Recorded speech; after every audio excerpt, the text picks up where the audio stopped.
사무엘상 17장에서 다윗이 골리앗을 대적하는 장면은 다윗의 인생에서 빼놓을 수 없는 사건이다. 다윗이 골리앗에게 했던 다음과 같은 대사는 영원히 기억될 만한 명대사이다. 너는 칼과 창과 단창으로 내게 나아오거니와 나는 만군의 여호와의 이름 곧 내가 모욕하는 이스라엘 군대의 하나님의 이름으로 내게 나아가노라. 오늘 여호와께서 너를 내 손에 넘기시리니 내가 너를 쳐서 내 목을 베고 블레셋 군대의 시체를 오늘 공중의 새와 땅의 들짐승에게 주어온 땅으로 이스라엘의 하나님이 계신 줄 알게 하겠고 또 여호와의 구원하심이 칼과 창에 있지 아니함을 이 무리에게 알게 하리라. 전쟁은 여호와께 속한 것인즉 그가 너희를 우리 손에 넘기시리라. 소년 다윗은 아마도 그의 아버지 이새로부터 하나님이 이스라엘을 위해 행하시는 그분의 거룩한 전쟁 이야기를 어릴 때부터 들어왔을 것이다. 전쟁하시는 하나님에 대한 가장 유명한 이야기 중에 하나는 바로 모세의 출애굽 이야기였다. 하나님이 이스라엘을 위해 애굽의 신들을 심판하시는 10가지 재앙 이야기가 바로 그것이며 또한 하나님이 이스라엘을 위해 홍해 바다를 가르시는 이야기가 바로 그것이었다. 하나님의 위대한 구원의 역사 앞에서 모세와 이스라엘은 하나님을 찬양했었다. 홍해를 가르신 하나님의 이야기는 바다 속에 있는 이스라엘의 대적 바다의 용 리오야단을 심판하셨던 전쟁하시는 하나님의 이야기이기도 했다.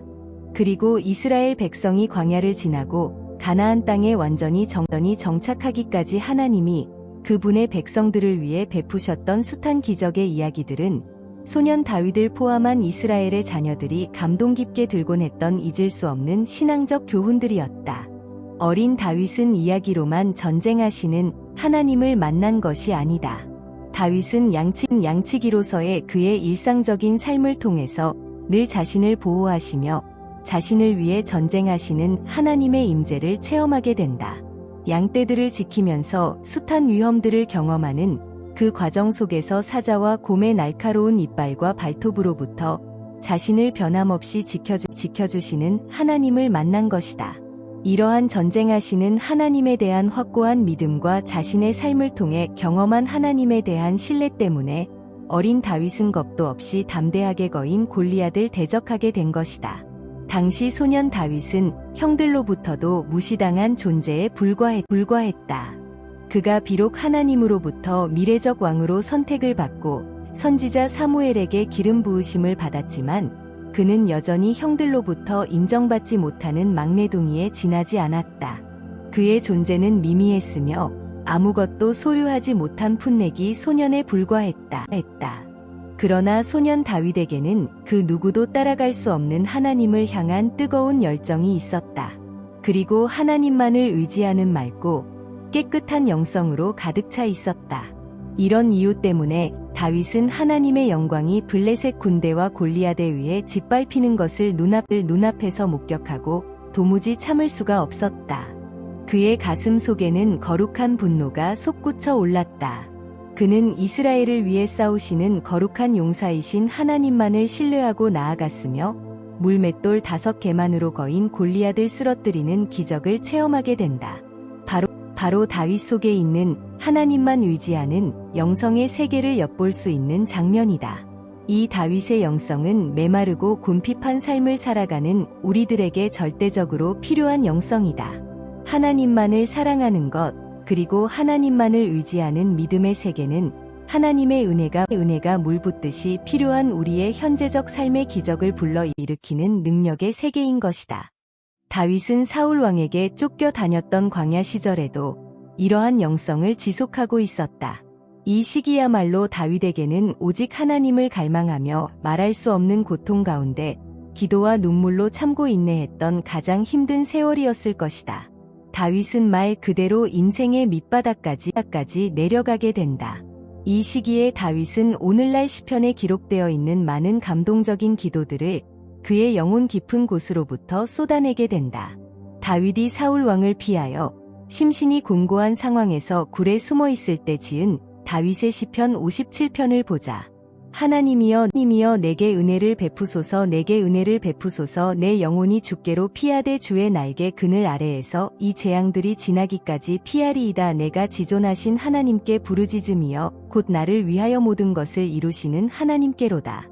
다윗이 유다 광야에 있을 때 지은 다윗의 시편 63편을 보라. 아마도 다윗은 밤마다 눈물로 부르짖으며 하나님의 도우심을 구했을 것이다. 하나님이여 주는 나의 하나님이시라 내가 간절히 주를 찾되 물이 없어 마르고 황폐한 땅에서 내 영혼이 주를 갈망하며 내 육체가 주를 앙모하나이다. 그뿐인가? 다윗이 사울을 피하여 도망한 후 가드왕 아기스에게 갔을 때 그를 두려워하여 미친 행세를 하고 침을 질질 흘리며 살아남는 경험도 한다. 다윗의 고백을 시편 34편을 통해 들어보라. 유인은 고난이 많으나 여호와께서 그 모든 고난에서 건지시는도다. 그 모든 뼈를 보호하심이여 그 중에 하나도 꺾이지 아니하도다. 그리고 마침내 하나님이 그 모든 원수와 사울 왕의 손에서 다윗을 구원하신 때에 다윗이 지은 감격스러운 시편 18편을 보라. 나의 힘이신 여호와여 내가 주를 사랑하나이다. 여호와는 나의 반석이시요 나의 요새시요 나를 건지시는 이시요 나의 하나님이시요 내가 그 안에 피할 나의 바위시요 나의 방패시요 나의 구원의 뿌리시요 나의 산성이시로다. 다윗에게 광야는 처절하게 하나님을 찾는 간절한 기도의 장소였다. 고독하게 자신을 따르는 소수의 추종자들과 함께 밤과 낮을 보냈던 그 시기는 피눈물 나는 기다림의 시간들로 채워져 있었다. 광야의 시간 동안 다윗이 경험했던 고난들은 양치기 소년 시절 다윗이 붙들었던 그 순수한 믿음 위에 부어진 연단의 불이었다. 사울 왕에게 붙들려 언제라도 죽임을 당할 수 있는 그 긴박한 상황 속에서 다윗은 두려움과 죽음의 공포 가운데 지낼 수밖에 없었으며 그 모든 것을 이기고 견디게 만들었던 유일한 힘은 오직 하나님만을 갈망하는 것이었다. 다윗의 하나님은 목마른 다윗의 영혼을 촉촉히 젖게 만들었던 일은 아침의 투명한 이슬과 같았으며 다윗이 오직 하나님을 목말라 하고 갈망할 때 하나님의 임재는 늘 연약한 다윗 곁에 머물 수 있었다. 다윗이 그 광야에서 만난 하나님은 다윗을 고난 가운데 빚으시는 토기장이와 같은 분이셨다. 다윗은 그 인생의 남은 여정 동안 하나님께서 세우신 왕답게 오직 하나님의 말씀에 순종하며 하나님만을 섬기고 바라보도록 만들어져가는 불가마 속의 진흙덩어리와 같았다. 사울 왕의 존재는 바울의 경우에서처럼 하나님이 다윗에게 허락하신 육체의 가시요 사탄의 가시였던 셈이다. 진 에드워드는 그의 책 세왕 이야기에서 하나님께서 다윗의 내면에 있는 사울을 죽이기 위해 다윗을 다름 아닌 그 미치광이 같은 사울왕 밑에 두셨다고 말하고 있다. 다시 강조하자면 다윗이 넘어진 것은 순수했던 양치기 소년 시절이 아니다. 다윗의 영성이 무너진 때는 광야에서 쫓겨다니던 그 곤고하고 힘든 시기도 아니다. 그가 타락한 것은 다윗이 왕이 되고 난 후 편안함과 안락 속에 깊이 몸을 묻고 있을 때였다. 그렇다면 다윗을 무너지게 만든 원인이 도대체 무엇이었을까? 당시 고대 세계에서 왕은 곧 싸우는 전사이기도 했다. 다윗 자신이 평생을 전쟁터에서 살아온 용사였다. 그리고 부하들과 항상 운명을 같이 했던 겸손한 사람이었다. 그러나 사무엘하 11장에 따르면 암몬 자손들과의 전쟁 상황 속에서 왕인 다윗 자신은 출정하지도 않았다. 더군다나 전쟁터에 나가 있는 이스라엘 군대를 위해 왕궁에서 깨어 기도한 것도 아니었다. 그는 당시 강력한 다윗 왕국을 구축했고 충성스러운 수많은 장군들과 강한 군대를 소유하고 있었다. 그리고 라빠 성의 함락도 눈앞에 두고 있는 상황이었다. 마음의 여유로움으로 그는 낮잠을 실컷 즐겼고 왕궁의 지붕을 거닐다가 우연히 목욕하는 밧세바를 목격하게 되었으며 결국 죄악에 빠져든다. 자신이 왕이며 용사로서 이스라엘과 함께 전쟁터에서 끝까지 감당해야 할 본연의 책임과 의무를 소홀히 하고 나태함과 게으름에 빠지면서 그는 정욕의 유혹에 빠져들게 된 것이다. 다윗 왕에게는 아내에 대한 상처가 한 가지 있었다. 그 아내는 바로 사울의 딸인 미갈이었다. 예전에 다윗이 언약궤를 예루살렘 성으로 가져오면서 그것이 너무 기뻐 춤을 추다가 옷이 벗겨서 민망한 모습을 보였을 때 아내 미갈은 남편의 순수한 믿음과 열정을 이해하지 못하고 비난하다가 결국 저주를 받게 되었다. 다윗에게는 이런 껄끄러운 성격의 소유자인 미갈보다는 밧세바와 같이 왕의 권위에 절대적으로 순종하는 여성 스타일에 더욱 매력을 느꼈을 것이다. 그러나 다윗이 넘어진 가장 중요한 원인은 그토록 오랜 세월 다윗 자신이 추구해왔던 하나님에 대한 임재의식의 상실이었다. 그 옛날 하나님이 없으면 한시도 살아날 수 없었던 광야에서의 급박한 상황도 이제는 사라지고 없었다. 광야에서 다윗은 하나님만이 그의 피난처요, 산성이요, 요새임을 고백했었다. 그러나 이제 성벽으로 둘러싸인 그의 왕궁과 강력한 군대가 다윗 자신의 피난처이고 산성이고 요새가 되어버렸다. 다윗이 믿은 하나님은 전쟁하시는 하나님이었다. 다윗의 하나님은 다윗이 수행했던 그 모든 전쟁들을 승리로 인도하셨던 하나님이었고 다윗을 위해 싸우시는 하나님이셨다. 다윗은 바로 그 전쟁하시는 하나님을 왕궁 안에서 잃어버렸다. 동시에 다윗은 한 가지 중요한 사실도 잊어버렸다. 다윗을 위해 다윗의 대적과 스스로 싸우셨던 하나님은 다윗이 하나님 앞에서 그 무서운 죄악을 범했을 때 다윗과 다윗의 집을 대적하여 전쟁하시는 하나님도 되심이라는 바로 그 진리였다.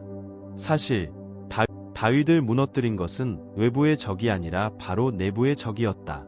그렇다. 가장 무서운 적은 바로 우리 자신 속에 존재한다.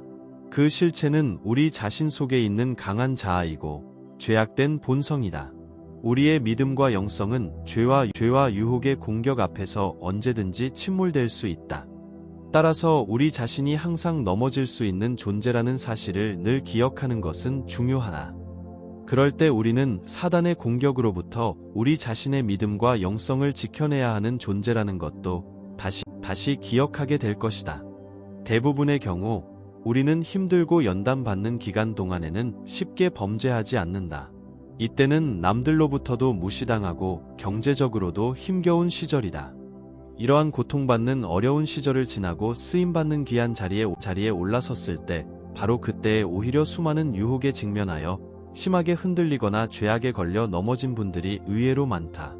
유진 피터스는 그의 책 다윗 현실의 뿌리박은 영성에서 밧세바 사건에서 하나님이 다윗을 가증하게 생각하셨던 것은 다윗 자신이 연약한 밧세바 앞에서 어느새 그 옛날의 골리앗과 같은 존재로 변해버린 바로 그 사실 때문이라고 언급하고 있다.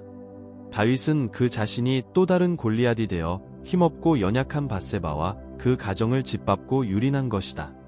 다윗은 그 오랜 연단의 세월에도 불구하고 자신 속의 사울과 골리앗의 모습을 동시에 소유하고 있었다. 즉 다윗의 내면 속에서는 그의 인생에 있어서 절대로 잊을 수 없는 두 인물, 골리앗과 사울 왕의 속성들이 고난을 통해 죽어서 없어지지 않고 그대로 숨겨져 있었던 것이다.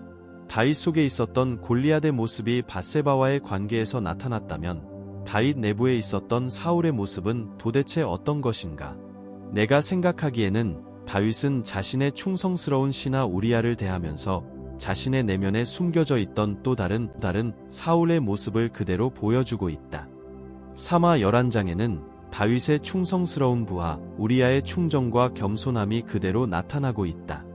다윗은 자신과 동침한 밧세바가 임신하자 그 태아를 우리아 장군의 아이로 만들기 위해 전쟁터에 나가 있던 그를 왕궁으로 불러들인다. 그리고 아내 밧세바와 잠자리를 함께 하도록 모략을 꾸미지만 충성스러운 우리아 장군은 전쟁터에 나가 있는 이스라엘 군대를 생각하면서 편안한 잠자리를 거부한다. 결국 다윗은 요압 장군과 짜고 우리아를 암몬 자손과의 가장 치열한 전선으로 배치시켜 계획적으로 그를 죽게 만든다. 다윗은 자신의 손에 피를 묻히지 않고 대적의 손을 빌려 우리아를 죽도록 만드는 간악함을 보여주고 있는 것이다. 놀라운 사실은 다윗의 이러한 모습이야말로 과거의 사울왕이 다윗에게 보여준 바로 그 모습이며 다윗의 계획 또한 사울왕이 예전에 다윗을 죽이기 위해 계획했던 바로 그러한 모략이었다는 사실이다. 3상 18장을 읽어보면 사울왕이 자신에게 충성을 다했던 겸손한 부하 다윗을 시기하고 질투한 나머지 죽일 결심을 한다. 그리고 다윗을 자신의 사위로 삼는다는 조건으로 그를 블레셋과의 전쟁터로 보내서 자신이 직접 죽이지 않고도 대적의 손을 빌려 다윗을 죽게 만들려는 악함을 드러냈다. 이제는 우리야 앞에서 다윗이 또 다른 사울왕이 되어 우리야를 그와 똑같은 방식으로 죽일 음모를 꾸민다. 다윗의 내면 속에 깊이 숨겨져 있던 바로 그 사울이 악몽과도 같이 그 모습을 드러내며 밖으로 부활하는 순간이다. 우리가 다윗의 이야기를 묵상하면서 절망감을 느끼는 이유가 바로 여기에 있다. 목동 시절에 다윗이 골리앗을 대항하면서 이스라엘 앞에서 보여주었던 하나님을 향한 그 아름답고 강인하면서도 순수했던 믿음은 도대체 어디로 사라졌는가? 광야에서의 고달프고 고통스런 숱한 밤들을 가슴속 깊이 묻으면서 지치고 곤고한 육체에도 아랑 곳 없이 오직 하나님만을 갈망하며 하나님께 부르짖었던 다윗의 그 뜨거운 영성은 도대체 어디로 가버렸는가? 하나님께서 고난을 통해 다윗의 내면 속에서 그렇게 뿌리채 뽑기를 원하셨던 사울은 여전히 다윗 속에 그대로 존재하고 있었다. 다윗 자신이 대적했던 골리앗, 그리고 죽여서 목을 베고 그 칼을 성막에 바쳤던 그 육신적 골리앗이 이제 다윗의 마음 속에서 또 다른 골리앗의 모습으로 죽지 않고 살아나고 있었다는 현실을 어떻게 받아들여야 하는가? 하나님의 임재 안에 거하기를 그렇게 사모했던 하나님의 마음에 합한 종, 그 다윗이 하나님의 임재를 떠나 죄악을 먹고 마시는 것을 즐기고 있었다는 것을 어떻게 설명할 수 있는가? 어쩌면 고난과 연단이란 인생들의 겉대기만 부서뜨리는 도구일 수도 있다. 고난이란 깨어짐을 통해 교만의 탑이 무너지고 의미 없던 인생에 대해 이제는 하나님의 가치를 부여할 줄 아는 하나의 과정일 수도 있다. 이러한 과정은 너무나 소중하고 필요한 것이지만 이 연단의 과정 자체가 하나님 앞에서 우리를 거룩한 성자로 세우는 것은 아니다. 고난의 불을 통해서 우리 내부에 존재하는 많은 죄악의 찌꺼기들이 걸려지고 정결해지기는 하지만 고난의 기간을 통해서 거룩함 자체가 자동적으로 생성되는 것은 아니라는 의미이다. 연단을 통해 새로운 사람으로 변화되기는 하지만 죄로부터 완전히 자유로운 장성한 그리스도의 품성을 소유하는 것도 아니다. 고난과 연단으로 빚어진 우리는 하나님께서 그분의 긍휼을 부어주시기에 합당한 그릇으로 이제 준비되었을 뿐이다. 깨어질수록 우리는 우리 속에 있는 추악한 죄성을 더욱 더 많이 발견하게 된다. 그것은 절망감 자체이다. 우리는 그때 우리를 거룩하게 만들 수 있는 것은 오직 그리스도의 피 묻은 십자가뿐이며 십자가를 통한 하나님의 긍휼뿐임을 절감하게 된다. 그렇다. 십자가를 통한 하나님의 긍휼만이 우리를 거룩하게 만든다. 하나님의 그 놀라운 사랑이 추악한 우리를 거룩하신 하나님 앞에 서기에 합당한 의인으로 만들 것이다. 다윗은 그의 죄를 용서하시는 하나님께 긍휼을 구해야만 했다. 회개는 다윗이 하나님 앞에 설 수 있는 유일한 길이었고 그분의 임재를 지속적으로 다시 회복할 수 있는 길이었다. 회개 외에는 다른 길이 없었다. 따라서 오늘도 우리는 다음과 같이 기도할 수밖에 없다. 주여, 우리에게 깊은 회개의 영을 부어주소서. 날마다 주님의 임재를 체험하게 하시고 우리 내면의 죄성과 이기적인 자아를 십자가에 못 박게 도와주시옵소서. 예수님의 이름으로 기도드립니다. 아멘.